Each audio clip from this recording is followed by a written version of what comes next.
I felt the room freeze the moment I heard it. Some slick guest in a silver suit said loud enough for half the hall to hear that guy by the door looks like he came to fix the hotel air conditioner. My stomach dropped before I even turned to look because I knew exactly who he meant. My dad saw me looking and lifted his hand slightly. A half wave, half apology. He took a step back toward the wall, as if trying to disappear. "Dad, where did this come from?" He looked down at his weathered hands. "It started a long time ago. Back when your mom was alive. Back when we still had a different life." He took a deep breath, gathering himself. I watched the sadness settle in his eyes. The same sadness I had seen every now and then since I was a kid. The kind that appeared when he looked at pictures of Mom. "You were barely 4 when everything started going bad. I worked at a small clean energy startup called Green Core Systems. I was not just a technician. I helped build that company from the ground up with 2 other partners. We believed in renewable power, clean neighborhoods, a future without massive pollution. We were small, but we were ahead of our time." I nodded slowly, absorbing it. "We got attention in 2010. Big attention. Investors. Early access to tech grants. Then Hale Properties came along. They wanted in, but they wanted control. When we refused, they bought up our suppliers, pressured our partners, and buried us under legal fees we could not fight. Graham Hale did not want competition. He wanted our tech. When we would not sell, he crushed us." Dad's voice cracked on that last sentence. I had never heard him talk with that much bitterness. Green Core collapsed. We lost everything. But the worst part was your mom. She took it the hardest. She felt like our whole future had been stolen. She tried to be strong, but the stress ate at her. I tried to protect her, protect you. But one night, after a long day at court, she drove home exhausted and her car drifted across the line. That accident took her from us. He paused. His hands were trembling. I sat frozen. I remembered the accident as something sudden and tragic. I never questioned the weight behind it. I had been too young. I walked toward him through the crowd. Heads turned as I passed. I could feel every stare like a needle. I whispered, "Dad, why did you never tell me?" He blinked away the wetness in his eyes. "Because I did not want you growing up with hate. I did not want you blaming Hale Properties for everything. I wanted you to have a clean life, your own path. So I shut it all away. I took what little money we had left and the inheritance from your grandparents, and I started investing quietly. I studied. I saved. I learned.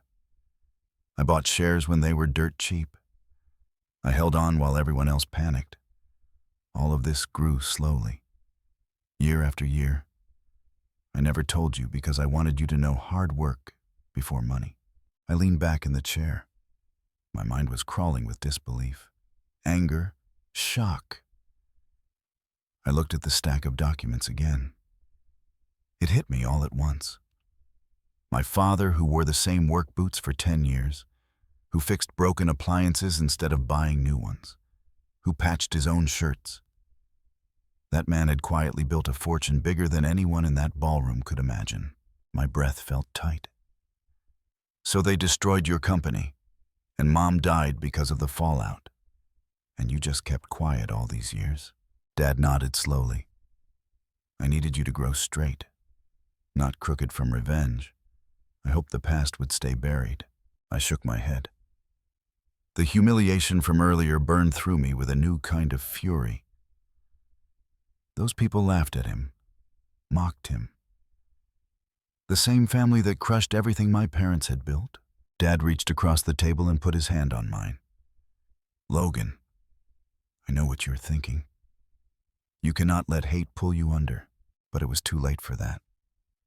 Something deep in me had already shifted at that wedding, and now I saw exactly why." I stood up and walked to the small window. looking out at the quiet mobile home park. A street lamp flickered. A dog barked in the distance. Nothing about this place looked like the life of a man with millions in investments. Maybe more, Dad said behind me. I never wanted to use this against them. Dad gave me a small smile as I approached. Hey, son. Big day. You look sharp. I turned back to him. Maybe you did not. But they did this to you. To Mom. To us. And they just did it again today. They think people like you are disposable. I am not letting that stand. He looked at me with worry and something else. A flicker of pride he tried to hide. Logan, just be careful. I sat back down. Dad, I need to see everything. Every document. Every detail of what happened with Green Corps. Every record of what you invested in and how much you own now. He hesitated. Are you sure you want to open that door? I met his eyes. It is already open. He nodded slowly and reached into the lockbox again. He pulled out a folder thick with old papers and slid it across the table. This is where it all started. I placed my hand on it, feeling the weight of everything my father had carried alone for more than a decade. The night was far from over, and I knew that whatever came next would change both our lives for good. His voice shook just enough that I caught it. He knew. He saw the looks. He felt every judgment land on him like stones. But he would never say a word because he did not want to ruin anything for me. End of chapter 3. Dad slid the folder toward me and I opened it slowly. The pages rough against my fingers as if they had soaked up every year of stress he had lived through. Inside were old contracts from Green Corps systems, partnership agreements, early tech sketches, and handwritten notes in my father's unmistakable neat block letters. The smell of paper and dust filled the kitchen, mixing with the faint scent of the coffee he had brewed hours earlier. Dad leaned back in the chair, his shoulders sinking as if he had finally set down a weight he had carried for too long. I scanned the documents, flipping page after page. The story unfolded in slow, painful detail. The deadlines missed because suppliers backed out. The vague legal threats that turned into lawsuits. The sudden shift in investor loyalty. It became clear that none of it was accidental. I looked up at him. They targeted you on purpose. They wanted to force you out and take your tech. Dad nodded without speaking. He reached for a sheet from the end of the stack and placed it in front of me. It was a copy of a settlement offer from Hale Properties, dated almost 15 years ago. The number was insultingly low, barely enough to cover payroll for 2 months. At the bottom was a typed signature. Graham Hale, Dad whispered. He smiled when he handed it to me. Said it was his final offer and that I should take it before my company drowned. He knew he was strangling us. I felt something heavy settle in my chest. Anger, but different now. Sharper, more focused. Not just about the wedding humiliation. Not even about the laughter or the slurs. This was about my father losing the life he had built. Losing his wife. Losing everything except me. I flipped to the last page and froze. There was a letter from my father to his partners, letting them know he was stepping down. His handwriting was steady, but I could feel the grief coming off the paper. Dad rubbed his eyes. I thought stepping back would calm things, but it only made them hungrier. They bought out what was left and buried the tech. Years of work, gone. I stared at the folder. 15 years. He carried this alone for 15 years. Dad cleared his throat. I never wanted you to live with my anger. So I put every ounce of myself into building something new. Quietly. For you. Dad, you should not be standing here. Come up to the family section. I reached for his arm. I exhaled slowly. There is one thing I do not understand. If they wiped out your company, How did you get the starting money to invest? He paused before answering. Your grandparents left a modest inheritance when they passed. Enough to keep us afloat. Enough to start again. I kept it secret until you were old enough to understand responsibility. And I refused to waste it. Every dollar had to grow. So I learned, day after day, for years. I nodded slowly. So this started before Mom's accident. Dad closed his eyes for a moment. Everything started before that. She saw what was happening. She saw how Graham Hale operated. She begged me to sell, to get out, to save us. I refused. I thought my principles mattered more than safety. That is something I carry every day. His voice cracked again, and my throat tightened. I wanted to tell him he was wrong, that he had done everything he could. But the words would not come. The truth was too tangled. I stood up and walked to the small kitchen sink, letting cold water run over my hands. The house was quiet, except for the hum of the refrigerator and the soft rustle of Dad flipping another page. I turned back to him. We need to do something. Dad shook his head slowly. Logan, I know where your mind is going. I see it in your eyes. Revenge is a hole. You step in thinking you will climb out stronger. Most men do not climb out at all. I sat at the table again and pressed my palms flat on the wood. Maybe.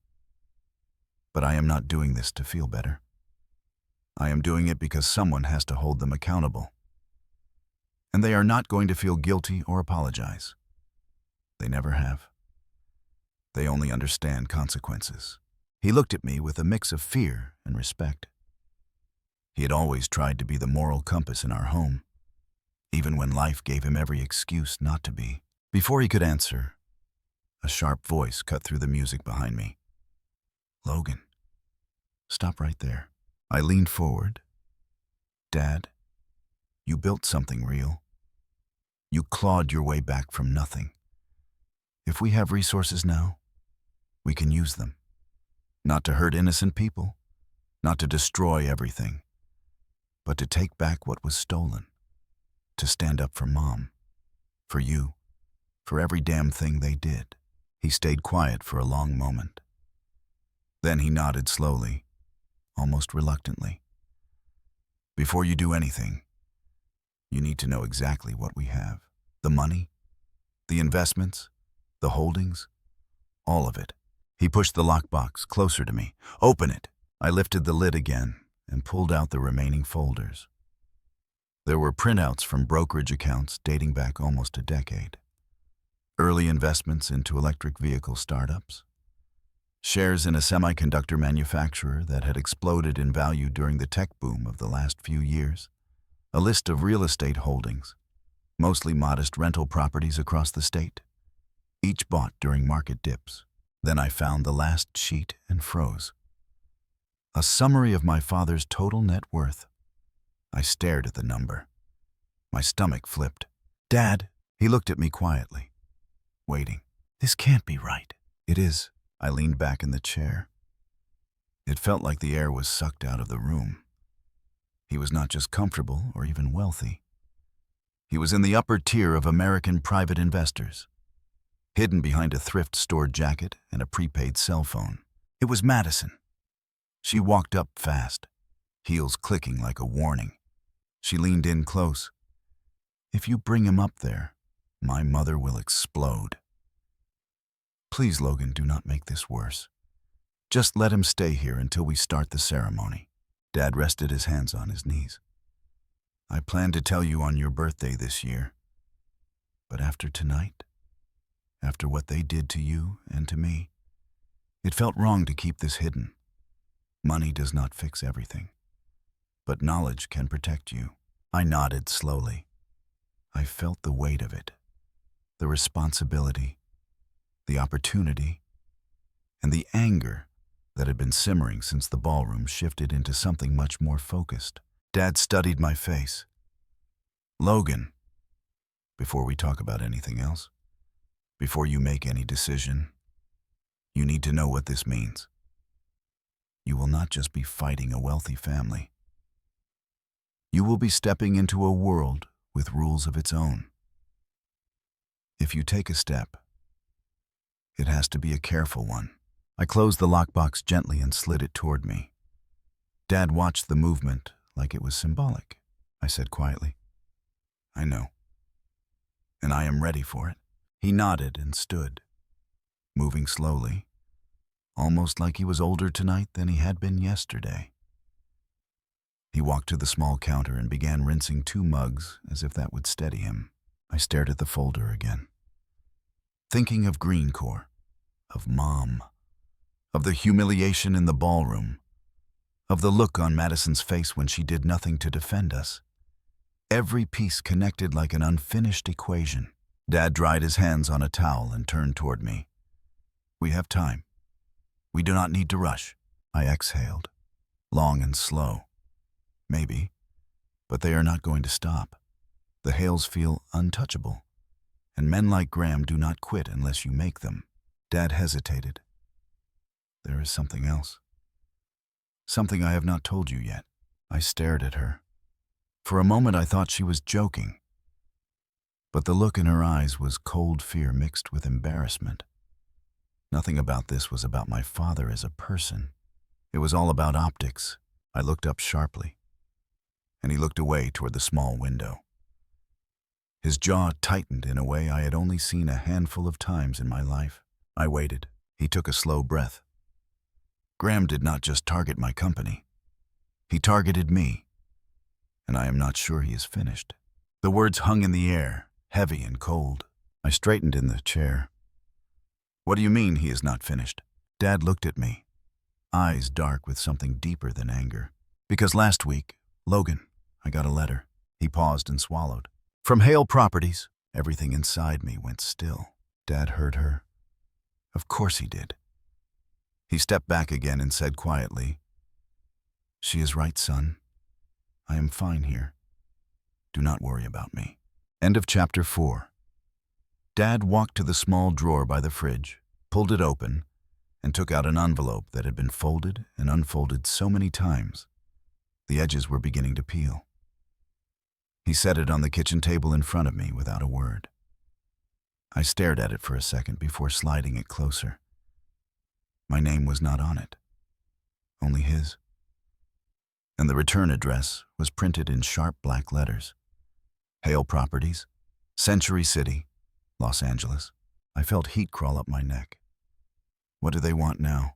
Dad sat down slowly, as if lowering himself into a fight he had already lost once. Open it. Read it yourself. I slipped a finger under the flap and pulled out a single sheet of paper. The message was short, no more than a few lines, typed in a calm and almost polite tone.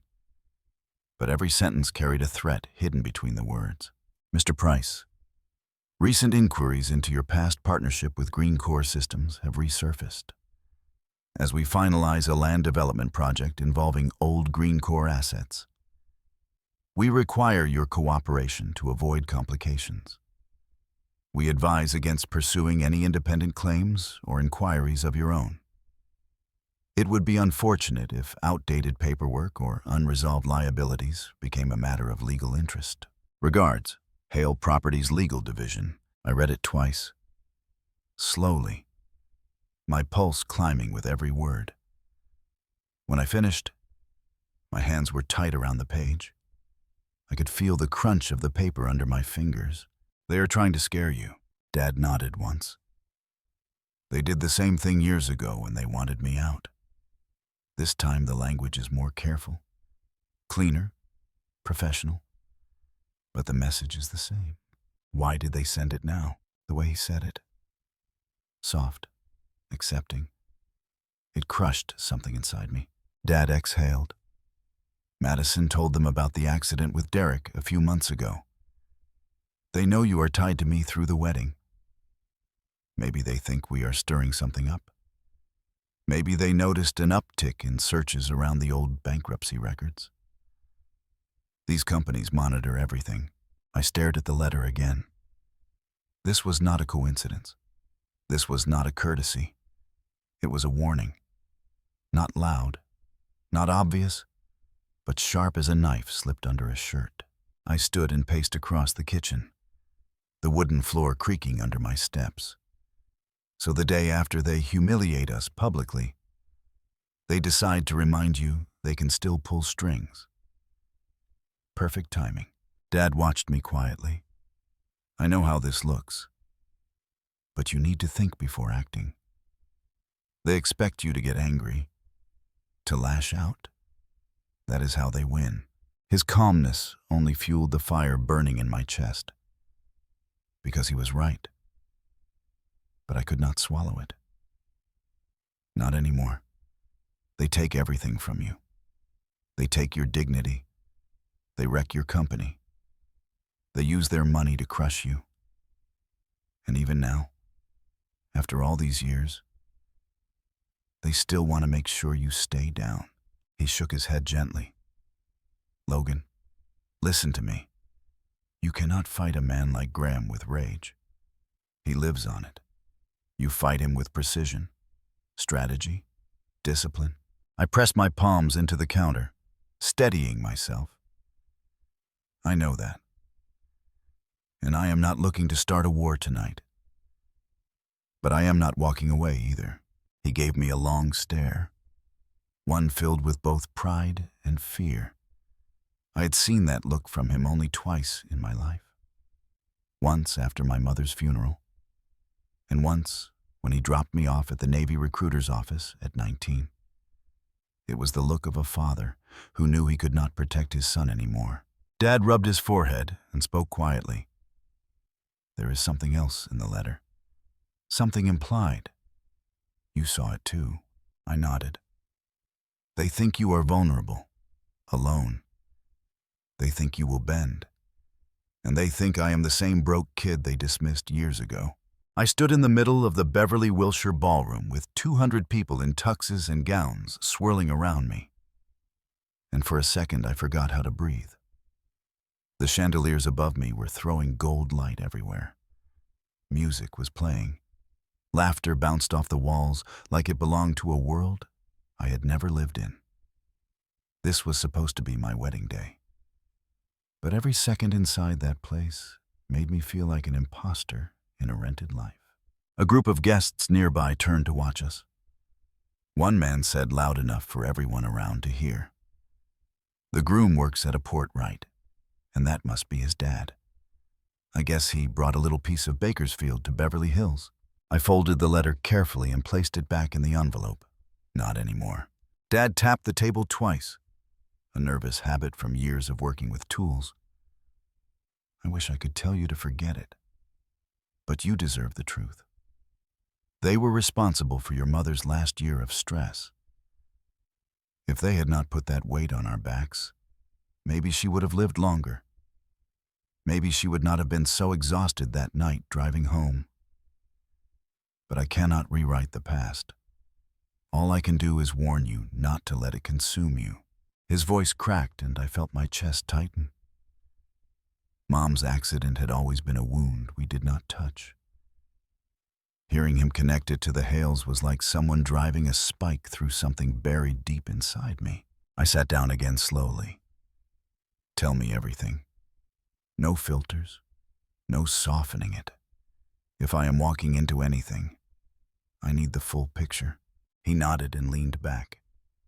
Green Corps was not just a company, it was our life. The tech was ready to take off. We had a new cooling system design that was more efficient than anything in the market. We had buyers lined up, investors courting us. But Graham had been circling for months. He wanted the patents, and he wanted them cheap. He paused, gathering himself. When I refused, he started squeezing. Suppliers suddenly pulled contracts. 2 investors backed out. Then a lawsuit appeared from a former consultant claiming breach of contract. It ate up weeks, burned cash. Then an inspection shut down one of our facilities for supposed compliance issues. Everything hit at once. I rubbed my jaw. Classic pressure tactics. Dad nodded. I was stubborn. Too stubborn. Your mother begged me to walk away. But I could not let someone bully me out of my own company. I thought I could fight back. But I did not realize how deep their pockets were. And by the time I understood, it was too late. The room felt small, as if the walls were pushing in. The weight of his decisions, his losses, the letter, the humiliation at the wedding, Madison's silence, Derek's smirk, Graham's cold stare. It all spun together until I felt a clarity I had not felt in years. A few people snorted with laughter. I asked him quietly, "Dad, do you still have the original patent drafts?" He hesitated. "Yes, locked in my safe. But we cannot use that tech. The Hales bought the rights in bankruptcy. It is buried now under newer filings and subsidiaries." I nodded slowly. "Fine. Then we attack from a different angle." Dad frowned. "Logan, what are you thinking?" I leaned back, mind racing. I had a decade in logistics and operations, contacts in the port, old Navy buddies who worked in compliance, audit, federal contracting. I knew enough about how big companies cut corners to keep profits high. And I knew how often their mistakes went unnoticed because no one had the time or resources to dig. I said calmly, "I want to know every shell company they use, every property they hold, every lawsuit they settled quietly, every contractor they underpaid. I want to know every crack in their foundation." Dad stared at me. "You are serious. More serious than I have ever been." He rubbed his palms slowly, a long breath leaving him. "If we go down this road, there is no turning back." I looked at him. "We are not starting a war. We are ending one they began 15 years ago." I felt blood pounding in my ears. My fists tightened until the tendons hurt. Madison whispered, "Logan, please do not do anything stupid." He nodded and stood. "Then we start with something simple. Their financial footprint. If Graham is still the man he used to be, there will be signs of the shortcuts he takes." I felt something spark in my chest. Determination, control, purpose. It was like the fog I had been living in since the wedding was finally lifting. Dad walked to the hallway closet and pulled out an old metal box, the kind used for storing tools or old receipts. He set it on the table. Inside were notebooks filled with his old records, names of subcontractors, dates of meetings, copies of correspondence. Even a list of employees who had left Green Corps during the hostile period. He pushed the box toward me. "This is where you start." I flipped open the first notebook. His notes were precise, organized, almost methodical. Names I recognized. Addresses tied to companies still active today. Some had grown into major regional contractors. Dad sat down again and watched me scan. I could feel his hesitation in the air, as if he was still deciding whether to stop me or help me. I looked up. "We do this quietly. No noise, no mistakes. We build something they cannot see coming." He nodded with a slow, resigned acceptance. "There is one name you should start with. Someone who used to work for Hale Properties. Someone who left on bad terms. Who—" I looked at her. I looked at my dad. I looked at the people laughing. My throat felt like sandpaper. Dad reached for a torn yellow sticky note stuck inside the back cover. A woman's name was written on it. A former financial analyst. "Her name is Emily Rhodes." I looked at the note for a long moment, memorizing it. Dad said quietly, "She knows things about the Hales that never made it into the public records." I closed the notebook. "Where does she live now?" "Oakland, last I checked." I stood up and grabbed my jacket from the chair. Dad asked, "Where are you going?" I opened the front door and felt the cool night air hit my face.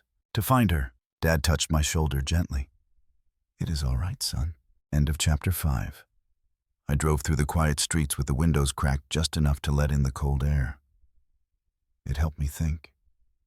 Helped me stay awake. Oakland was almost 3 hours from our place in Bakersfield. But I did not care. My hands stayed tight on the wheel the entire time. The road ahead felt like the only clear thing in my life. I did not know who Emily Rhodes was or what she knew. But if Dad had kept her name for 15 years, she mattered. The highway thinned out near midnight and traffic faded to a steady hum. I kept replaying the letter from Hale Properties in my mind, hearing the arrogance behind every word. They were warning my father to stay silent. They thought they still had control, but that control was slipping, and they did not even know it yet. By the time I reached Oakland, the city lights washed over the hood of my truck like a pale glow. I parked near a small apartment building on the edge of Temescal. Dad had the address written next to Emily's name. The building looked old but clean. A row of mailboxes lined the entryway, and her name was on the second one from the top. I stood outside the door for a moment, steadying myself. Then I buzzed her apartment. Nothing. I buzzed again. Still nothing. I stepped back and looked up. A few windows were lit on the second and third floors, but not hers. I was about to leave when a woman stepped out of a rideshare car and started toward the building. She was in her mid-30s, wearing a gray coat, hair pulled back, a sharp look in her eyes despite the late hour. She slowed when she saw me. "Can I help you?" I nodded. "Are you Emily Rhodes?" She paused and looked me up and down, cautious but not afraid. "Who is asking?" "My name is Logan Price. My father is Daniel Price." Her expression changed instantly. A flicker of recognition. Then concern. Then something like dread. She unlocked the building door but did not invite me inside. No, it was not. And the fact that he kept pretending it was only made it worse. "Why are you here?" I glanced at the empty street before answering. "I need to talk to you about Hale Properties." She let out a slow breath. Her eyes moved past me toward the road, as if checking to make sure no one else was around. Then she gestured toward the stairs. "Fine, come up, but keep your voice down." I followed her to the second floor. Her apartment was small but tidy, stacks of folders and documents covering most of the dining table. As soon as she shut the door, she pulled the blinds closed, double-checked the locks, and set her keys on the counter. She remained standing across from me, arms crossed. I have not heard that name in years. Not since I left the company. Why bring it to my door now? I pulled the envelope from my jacket pocket and set it on her table. She looked at it, but did not reach for it. "They sent that to my father last week." She hesitated, then opened the envelope and read the letter. Her jaw clenched. This is their style. Polite threats, clean language, no fingerprints. They think this is enough to scare him. I wanted to scream. I wanted to drag him out of there and leave everything behind. But I stood frozen, caught between a world that had never accepted me and the one person who had never failed me. "It worked 15 years ago," I said. "Not now." She placed the letter down slowly. "Tell me why you really came." I took a breath. "I need to know what happened at Green Corps. My father said you worked with some of the financial teams during the acquisition. Said you saw things." Emily leaned against the counter, thinking. When she spoke, her voice was quieter. "I saw everything. And when I would not stay quiet, they forced me out. Graham does not tolerate obstacles.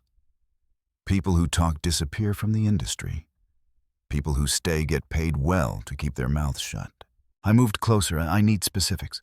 I need records. Anything that can show what they did." She shook her head. "No, you do not want to go down that road. Once you pull one thread, the whole fabric unravels around you. Graham has friends in every important office in this state." I held her gaze. "I am already in it. So is my father. They humiliated him publicly.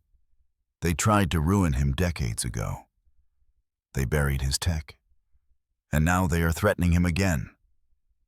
I am not backing off.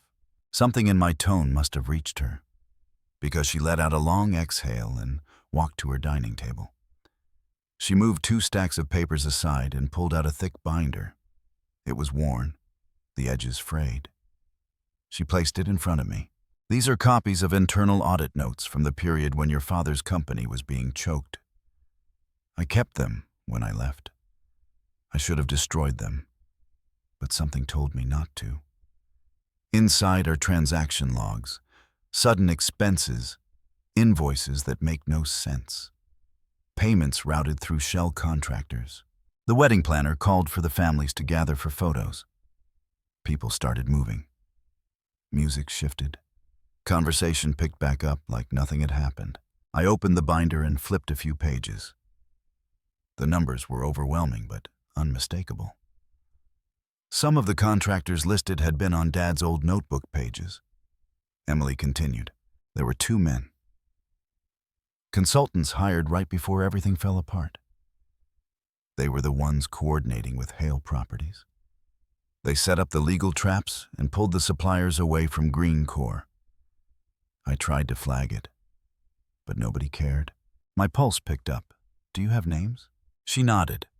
One is still at Hale. The other runs a private firm out of Sacramento. I wrote both names down on my phone. Emily watched me carefully. You have to understand. These men are dangerous in ways that do not show up in public records. They protect the company at any cost. What happened to your father was not an accident. It was a calculated strategy to suffocate his business. I felt a knot tighten in my stomach. My voice came out low. Why? Why go that far for one small tech company? Emily sat down finally, exhaustion settling into her shoulders. Because your father's cooling system threatened a contract Hale was trying to secure at the time. If Green Corps succeeded, the deal would have collapsed.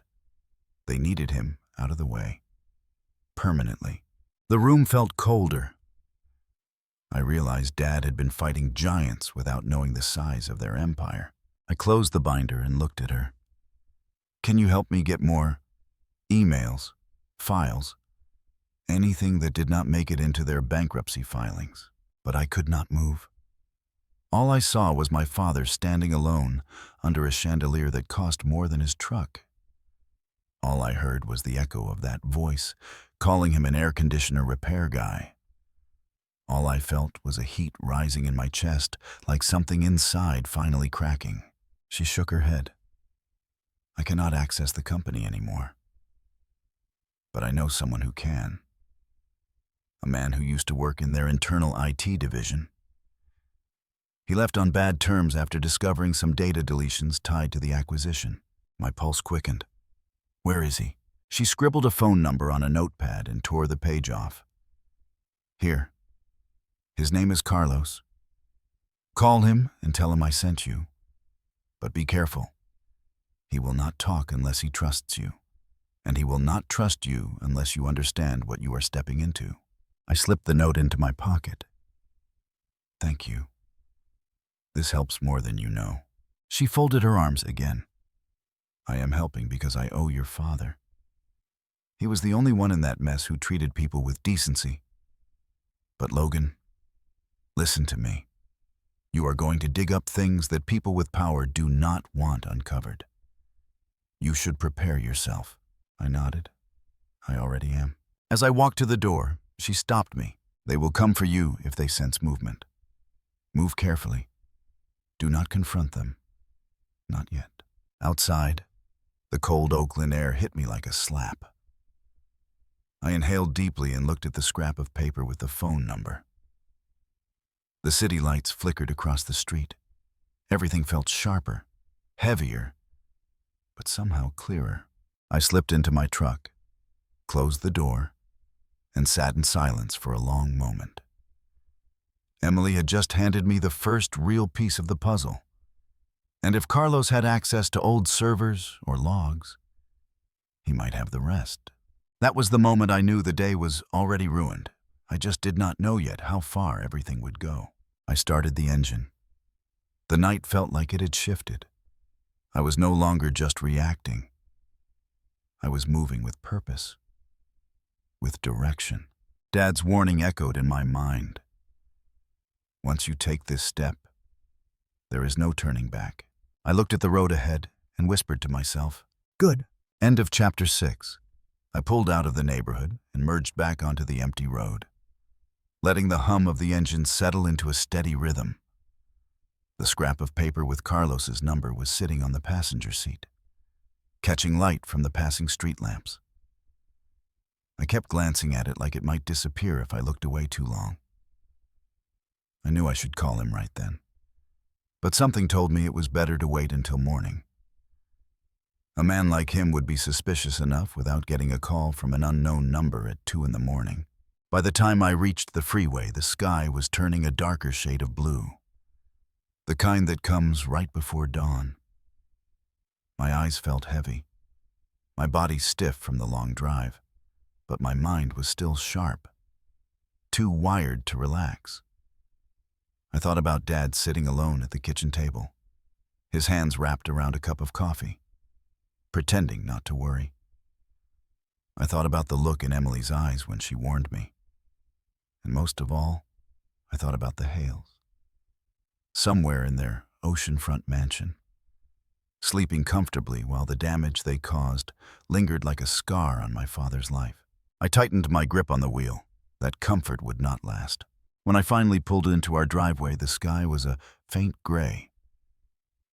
Dad was awake. I could see the kitchen light glowing through the window, his silhouette hunched over the table again. I stepped into the house, and he looked up immediately. No questions, just a long look. "Did you find her?" "Yeah," she talked. I forced myself to turn toward the door. My dad was standing there. Samuel Price, 63, retired machine repairman from Bakersfield, wearing the same dark blue suit he had kept carefully pressed for years. His shoulders slightly hunched like he was trying to take up less space. His hands folded in front of him because he never knew what to do with them in fancy places. He looked around with that polite, nervous smile he always used when he felt out of place. I drew a breath, ready to decide whether to walk back into that crowd or walk out the door with my father. And then something happened behind me that made the entire ballroom shift its attention again. He nodded once and pushed a mug toward me. His coffee was strong enough to peel paint, but it kept me awake. I sat down and filled him in on everything. Emily's fears, the records she kept, the consultants, the pressure campaign, the involvement of Hale Properties far deeper than he ever realized. Dad listened without interrupting, but I watched his expression shift with each detail. Finally, he spoke. So it was not just bad luck, not bad timing. They planned it. I let out a slow breath. They did. And they made sure you never stood a chance. Dad's fingers trembled slightly as he rubbed his forehead. I should have seen it. I should have known. I shook my head. They hid their tracks well. Most men would not have known. He leaned back, eyes tired. What do you plan to do next? I pulled the note with Carlos's number from my pocket. I need to talk to him.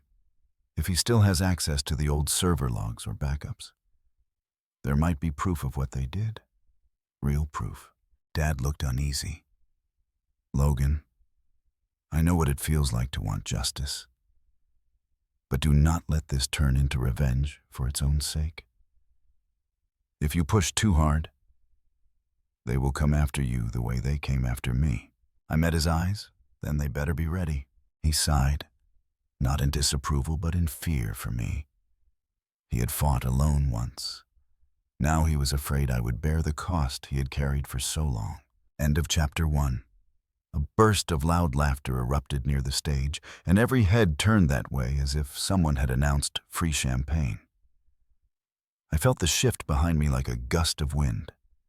And when I turned, Derek Hale was already stepping up onto the platform where the photographer was getting everyone arranged for the first round of family pictures. Before he could say more, My phone buzzed on the table. Unknown number? I frowned, then picked it up. Hello? A low voice answered. Is this Logan Price? I froze. Yes, who is this? There was a pause. Emily told me you might call. This is Carlos. I straightened. I did not expect to hear from him so soon. How did you get my number? She sent it to me. Said you were coming? His voice was steady. But something about it felt tense. Like he was watching every word he spoke. What can I do for you, Logan? He had a glass of whiskey in his hand. Tie already loosened like he owned the room. And didn't need to pretend otherwise. He pointed straight at my dad, who was still standing near the far wall, trying to blend into the shadows. I glanced at Dad and mouthed his name. Dad stiffened immediately. I need information about Hale Properties. Records from the period when they acquired Green Core, internal server logs, emails, anything that shows irregularities. Carlos let out a low sound, half laugh, half disbelief. You are asking for dynamite, not information. I kept my voice calm. Can you help me? Another pause. I do not talk about that company. Not since I left. I leaned forward, pressing my palm into the table. I know you saw things. Emily said you did. And I know you left because of something they buried. If you help me, this is your chance to finally put it on record. Silence. Long enough that I thought he hung up. Finally, he said quietly, Meet me tomorrow morning, 10, Alameda Marina, East Dock. Come alone. The call ended. Dad stared at me. That was too easy. That the father of the groom, he said in a booming voice, smiling wide. He looks like he clocked out a Jiffy Lube 10 minutes ago. I nodded. I know. Dad looked toward the window. The first rays of sunlight peeking through. He said softly, If you go, you watch your back. Because if they suspect anything, you will not be talking to some quiet ex-employee. You will be walking into something else. I forced a small smile. I will be fine. But even I did not fully believe it. The next morning, I drove to Alameda Marina. The docks were quiet except for a few fishermen loading gear onto small boats. The air smelled like salt and gasoline. A light fog hung over the water, drifting between the rows of sailboats like a curtain. Carlos was waiting near the end of the dock, wearing a dark jacket, hands buried in the pockets. He was mid-40s, tall, with tired eyes that looked like he had not slept well in years. He did not shake my hand. He simply nodded. You came alone. I nodded. Yes. Good. He jerked his head toward a small bench by the railing. We sat. He kept scanning the area before speaking. The laughter cracked across the room like fireworks. Guests covered their mouths, some pretending they were laughing at something else. But their eyes were on my dad. Even the photographer shook his head with a tense smile like he had to play along to keep the job. I used to work in their IT compliance team. When they bought Green Core, they ordered mass file transfers. They moved everything to a private server cluster no one outside the inner circle could access. My job was to monitor and log the transfer. Except I noticed something. He paused, tapping his fingers against his leg. There were files missing. Not missing from the system. Missing before the transfer. Direct deletions, clean removals. Someone inside used admin privileges to erase entire audit trails. When I flagged it, I was told the files were irrelevant. 2 weeks later, my badge access was revoked and my department was restructured. I felt my jaw tighten. Do you have copies of anything? He nodded slowly. I pulled backups before they removed my access. Small pieces, not the whole thing, but enough to prove something happened. I stared at him. Can I see them? His eyes shifted left, then right. Not here, and not now. He stood in motion toward a row of storage units across the parking lot. That is where I keep things. But before I take you there, I need to ask you something. He turned to face me fully. Why are you doing this? What is your end game? I thought of Dad's old suit. The humiliation at the wedding. The letter. The years of loss he never recovered from. The quiet way he accepted the damage they inflicted. I felt my legs move before my mind caught up. I pushed through a cluster of guests and stepped in front of Derek just as he started another line. He smirked when he saw me like he had been waiting for a reaction. "Justice," I said, "and the truth." Carlos studied my face for a long moment. Then he nodded. "All right, follow me." We walked across the lot toward the storage units. The fog was starting to lift, revealing rows of identical metal doors stretching into the distance. Carlos led me to Unit 143, pulled a key from his pocket, and unlocked it. The door rattled upward. Inside were boxes stacked neatly, plastic bins labeled with dates, a desk lamp, and a small file cabinet. It looked more like a cramped office than a storage unit. Carlos stepped inside and reached for the cabinet drawer. "This is everything I saved. Careful what you ask for, Logan, because once you see this, you cannot unsee it." I felt a low hum in my chest as he placed the first folder in my hands. A mix of dread and anticipation. Morning shift at the port does not pay enough for a tux, does it, Logan? You should have told us. We could have rented a spare uniform from our maintenance crew. End of Chapter 7. The weight of the folders settled into my hands like something alive. I opened it slowly, half expecting the pages to glow with the heat of what they contained. Instead, they were plain. Rows of dates, names of contractors, deleted entries marked with empty fields. But the deeper I went, the more the pictures sharpened. Payments routed through dummy companies that matched the ones in Emily's binder. Server access logs showing late-night deletions by an admin account tied to a Hale executive. Copies of flagged emails, redacted by the system but still showing enough metadata to trace the pattern. Carlos watched me turn each page with an expression that sat somewhere between guilt and relief. I knew it was wrong when I saw it, but they were too powerful. I had a mortgage. Kids. I could not fight them. I looked up. "You did more than most people would have. You saved this." He swallowed hard and gave a small nod. "There is more." Bottom drawer. I crouched and pulled it open. Inside were thumb drives, at least a dozen, each labeled by year. I took one out and held it to the light. "These are backups of partial directories they deleted," he said. "Not complete, but enough to prove intent. Enough to reopen an investigation if the right people see it." My pulse picked up. With this evidence in Emily's records, we had the beginning of a timeline, a pattern, a case. I closed the drawer and stood. "I need copies of all of this." Carlos hesitated.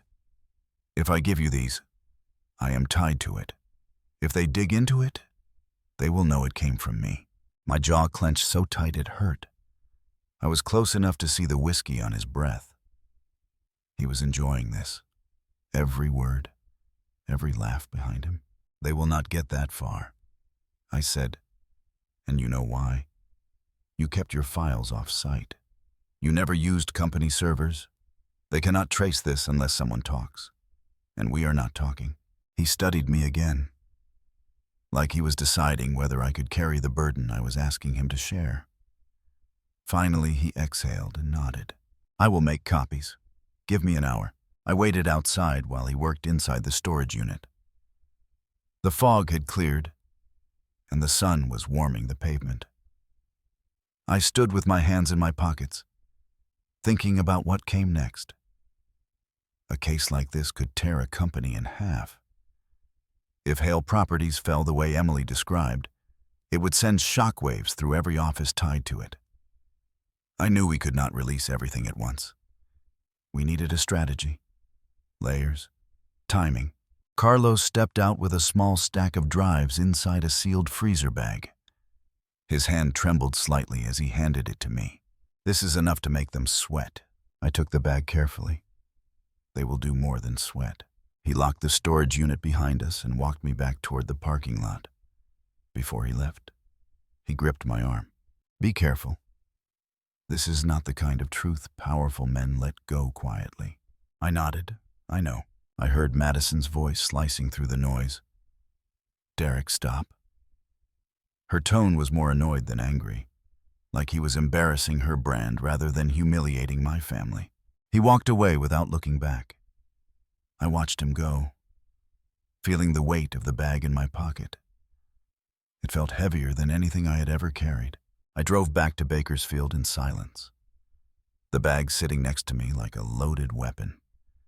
When I pulled into our driveway, Dad was outside sanding a piece of wood for a small table he was building. He looked up the moment he heard the truck. You got something? I nodded and handed him the bag. His fingers curled around it slowly, reverently, like it was a relic. We sat at the kitchen table again. The same spot where I had read the letter. The same spot where he told me about Mom. He set the bag down between us and stared at it for a long time. This is good, but it is not enough by itself. I know. We need a second strike. Something public. Dad nodded. Something undeniable. I rubbed my jaw. We hit the weak point. Their contractor network. The ones tied to the shell companies. If we expose the overbilling and fake invoices, state auditors will have to open a case. That forces everything else into daylight. Dad leaned back, slowly smiling in a way I had not seen in months. The Hales survive on reputation. If you take that away, everything collapses. I turned to look at her. She stood near her mother, who didn't bother hiding her satisfaction. Victoria gave a small smile, the kind that said, "This is exactly why we told you he was beneath us." We started laying out a plan, call after call, mapping out which agencies would be forced to respond, which reporters would take an anonymous tip, which financial watchdog groups had the influence to bring attention to the case. 3 days later, the first hit landed. A state investigator sent an inquiry to Hale Properties regarding inflated invoices tied to a major infrastructure project. The moment it hit the public records database, a financial reporter picked it up. Within 24 hours, the headline spread across business news. Contractor irregularities spark investigation into Hale Properties development project. Within 48 hours, the local news stations ran the story. Then Los Angeles, then San Francisco. Questions about ethical practices, questions about abuse of administrative privileges, questions about old acquisitions. I watched the coverage from our living room, my heart steady, my breathing calm. Dad sat beside me, silent, eyes fixed on the screen. Behind the first headline came another. Former employees allege internal pressure to alter financial records. Then another. Sources claim data deletions suggest intent to mislead auditors. It felt like someone jammed a fist into my throat. I had told him the wedding was formal, but he said he did not need a new suit, that this one still had plenty of life in it. He worked with oil and grease for 30 years. He never cared about impressing anyone. He cared about me. The wedding planner hurried up, clapping her hands. Family to the stage, please. Let's keep the schedule moving. Then a fourth, Green Core acquisition resurfaces amid scrutiny of past corporate tactics. Dad's hands tightened into fists. But not from fear, from vindication. Calls started flooding the Hale offices. Investors demanded explanations. Partners paused future deals. A photo surfaced of Graham walking through a parking garage, looking shaken. Reporters chased him, asking about past acquisitions. He offered no comment and sped away. By the end of the week, the California Attorney General's office announced a preliminary review. Dad turned to me, voice thick. They have to answer now. I nodded. And this is only the beginning. One morning we woke to a knock on the door. A woman in a gray suit stood outside. Mr. Price, my office received documents we believe came from you or your son. We would like to speak with both of you regarding your experience with Hale Properties. Dad looked at me. I could see old fear in his eyes, the kind that came from being burned once. But I stepped forward. Madison grabbed my arm again, nails digging into my sleeve. "Logan, please get on stage. Do not drag this out. We will cooperate fully." She nodded.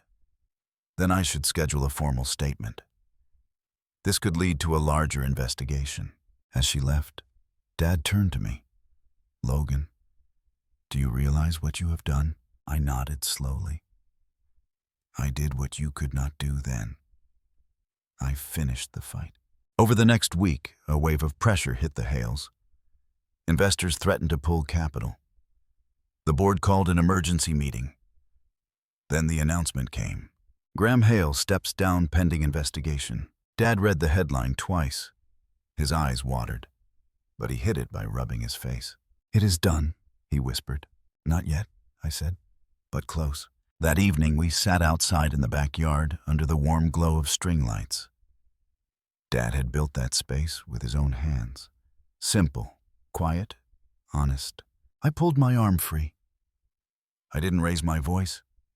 I didn't make a scene. I just said, "I'm bringing my dad up for the family photos. He belongs there more than half the people in this room." He handed me a beer. "You carried this in ways I never could have imagined." I shook my head. "You survived it. I just finished the last chapter." He smiled for the first time in a long time, a real smile. I leaned back in the chair, looking up at the clear sky over Bakersfield. The fight was not over, but the tide had turned, and for the first time since the wedding, I felt something like peace settle in my chest. Before I went inside, Dad rested his hand on my shoulder. "Your mother would have been proud." I closed my eyes, letting the words settle deep inside. Maybe she would have been. Maybe this was the only way to make sense of everything that had happened. As I wrapped up the last few pages of this story, I realized something important. Revenge was never the point. Justice was. And standing up for the people who stood up for you is the only thing a man can do and still sleep at night. If you stayed with me through the end of this journey, I want to hear your thoughts. Did you think I went too far or not far enough? Tell me what you would have done in my place. And if you want more stories like this, stick around so you do not miss the next one. Madison's face went pale. Victoria muttered something to Graham. Derek laughed like he had won a prize. I motioned for my dad. He hesitated but walked toward me, his step slow, nervous, careful not to bump into anyone. When he reached the platform, the whole arrangement shifted. Guests stepped back half an inch, then another, like his presence carried heat. He stopped beside me. The silence around us was thick. He whispered that maybe he should just wait aside, that he didn't want to ruin anything. But I shook my head. "You are my family." Before the photographer could lift his camera, Derek decided he needed one more moment in the spotlight. He took a step forward, raised his glass, and said loudly enough for the echo to carry, "This is the big moment. Groom's family and bride's family together, and here we have the father of the groom, Bakersfield's finest.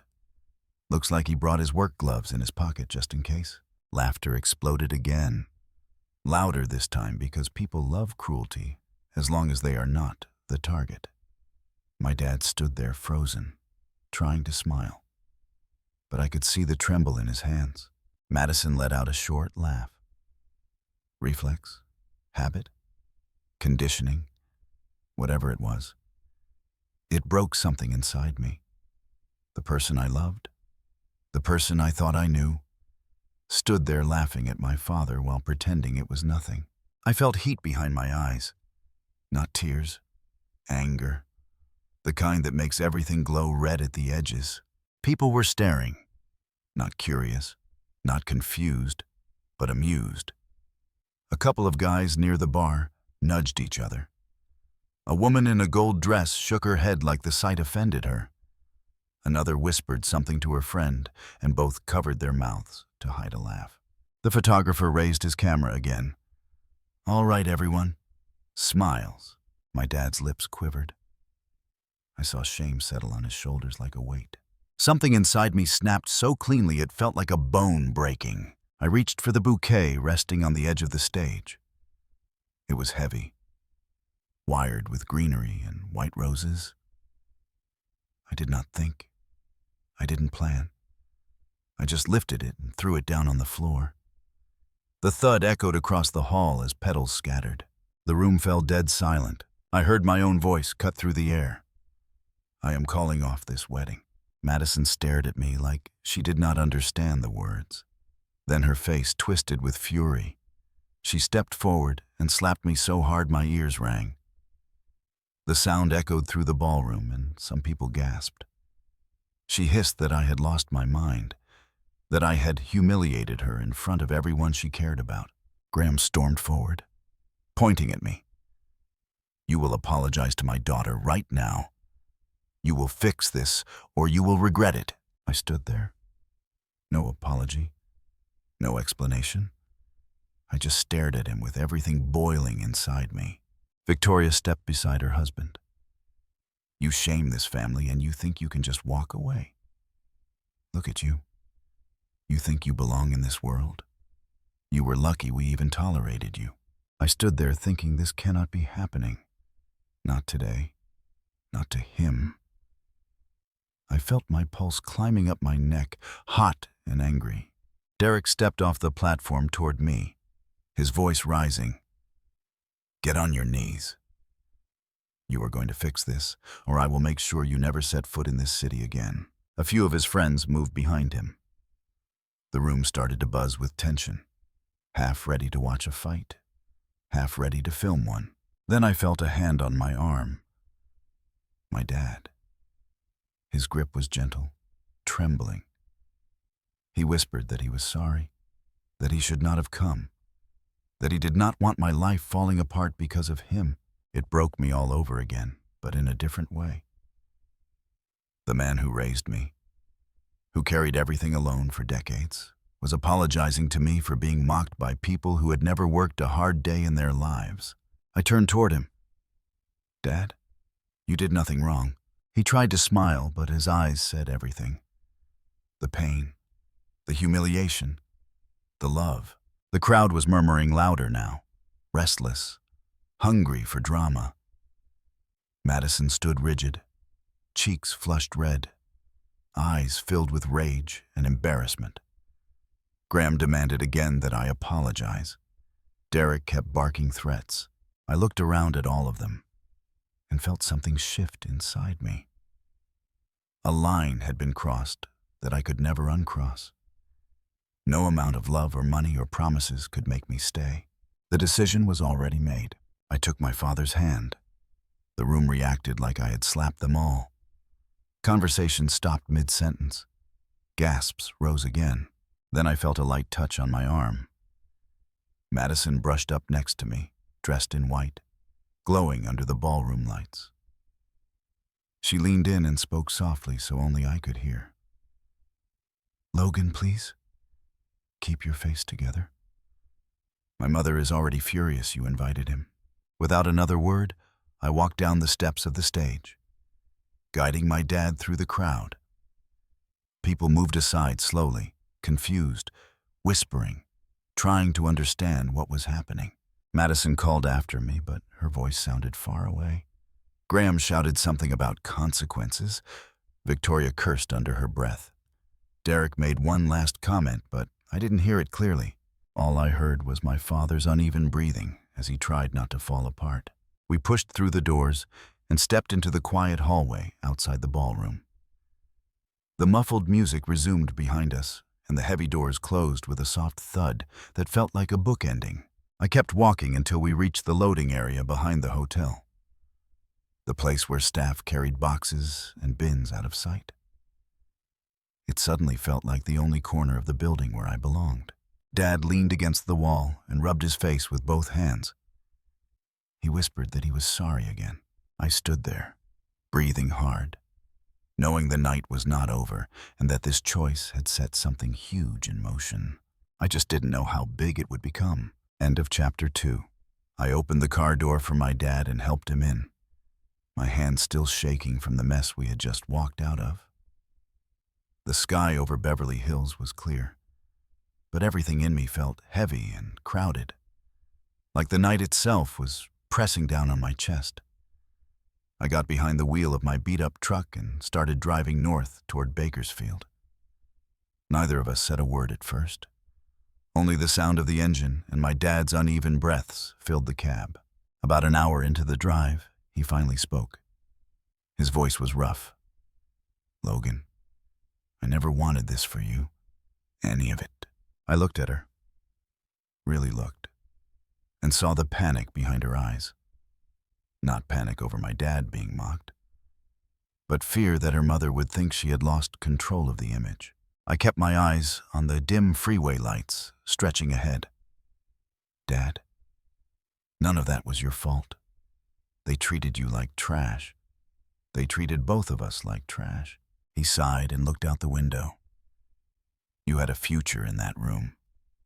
Maybe not with them, but with her. With Madison." I felt a twist in my stomach at her name.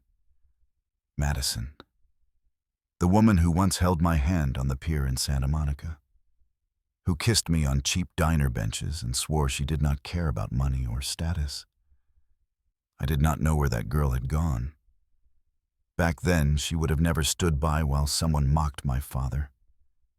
Somewhere along the way, she became part of the Hale world. Molded by her mother into something polished and cold. Dad rested his head against the window. I should have stayed home tonight. I gripped the wheel tighter. "Do not say that. None of this is on you." He gave a tired smile, but did not answer again. The rest of the ride was silent. The freeway was empty except for a few trucks hauling freight. It felt almost peaceful if I did not think about the wreckage we had left behind. When we pulled into Bakersfield, it was well past midnight. The town lights were dimmer, the air cooler, and everything felt slower.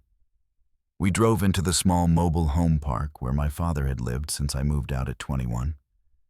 It was quiet enough to hear the crickets. We stepped inside. The place looked the same as always. Old recliner by the window, faded family pictures on the wall. My mom smiling in all of them. Dad turned on the small lamp by the kitchen, and the warm light filled the space. He sank into the recliner, rubbing his forehead with both hands. I stood there looking at him, and something hit me hard. Shame. Not at him, but at the fact that I had let those people treat him like that. That I had let him walk into that ballroom wearing a suit he had saved for years because he wanted to look decent for my big day. Only to be laughed at by people who had never worked a real job in their lives.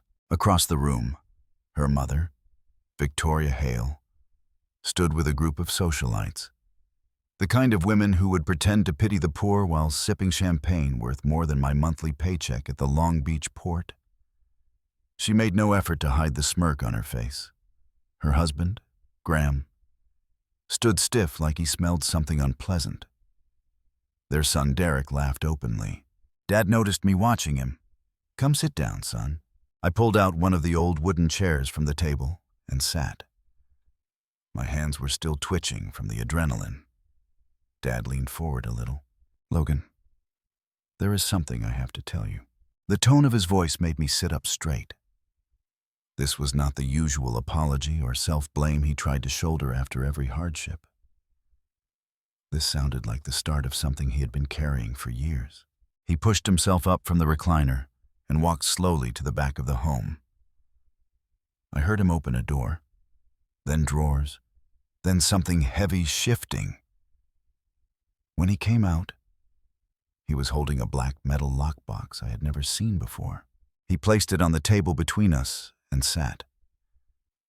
"Logan, I should have told you this a long time ago, but I thought I was protecting you." "Protecting me from what?" He unlocked the box.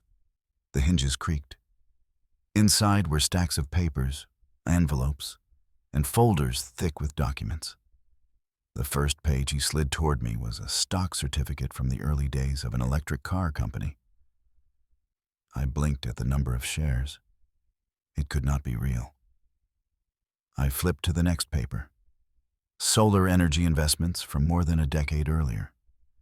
Another sheet with property deeds near San Jose. Then another list of holdings in a semiconductor company. My hands went cold. Dad swallowed hard.